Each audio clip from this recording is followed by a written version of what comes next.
د ولسي جرګې غړي په هیواد کې روانو ناامنیو د جګړو شدت او د زرګونو کورنیو بې ځایه کېدو اندېښمن کړي او ښکېلې خواوې تورنوي چې د واک ترلاسه کولو په موخه یې د افغان وژنې لړۍ چټکه کړې ده. وکیلان وایي د هیواد وضعیت ورځ تر بلې د خرابېدو په حال کې دی. افغانان د یوې پیچلې او پردۍ جګړې په دام کې راګیر دي او هره ورځ د لسګونو کسانو پر مرګ ژوبلې سربیره په سیستماتیکه توګه عامه تاسیسات نړول کیږي. شدت گرفتن جنگ ها و عملات تهاجمی طالبان بر ولسوالی ها و مراکز بعضی از شهرها سبب گردیده تا تعداد زیادی از افغان ها در هر دو طرف جنگ جانهای خود را دست بدهند و خسارات مالی انگفته از اثر تخریب زیربناها به دارایی عامه وارد گردد. وضعیت جاری کشور یک حالت خاصی است یا به عبارت دیگر کشور در بدترین حالت قرار دارد.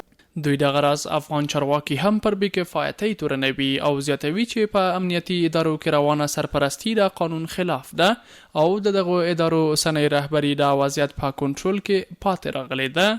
وضعیت ناگوار و این بدبختی ها معلول رهبری ناکام یک حلقه درون حکومت است. اشتباهات و تخلفات رهبری حکومت باعث بدبختی مردم افغانستان شد. مسئله سرپرستی را قطع بکنه.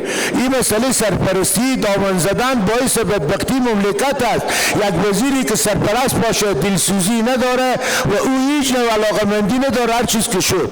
د ولسي جرګې غړي په افغانستان کې د امریکا شل کلن ماموریت ناکام بولي او ټینګار کوي چې دغه هیواد د افغانستان د روان وضعیت له ارزونې او د ښکېلو خواو ترمنځ له یوه نسبي جوړجاړي پرته په نامسؤلانه توګه خپل ټول ځواکونه له افغانستان څخه وباسي چې د هر ډول ناوړه پایلو مسؤلیت به یې د امریکا پر غاړه وي.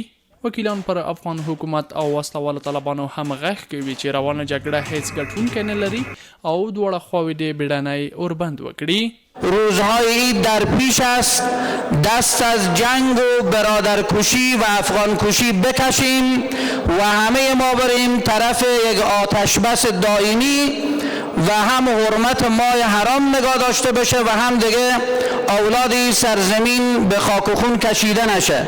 بنان از افغانستان هم که تا امریکا میبرایه به خاطر از اینکه نتونستن اینجا کامیاب شوند و امروز این وضعیت را که ما میبینیم در افغانستان، این وضعیت خراب را که امروز در افغانستان میبینیم، این کارهای 20 ساله امریکا و طرفدارایش هستند. وکیلان داسې مهال په افغانستان کې پر روان وضعیت اندېښنه څرګندوي چې ټاکل شوې تر یوې میاشتې په لنډه موده کې به ټول بهرني ځواکونه له افغانستان څخه ووځي.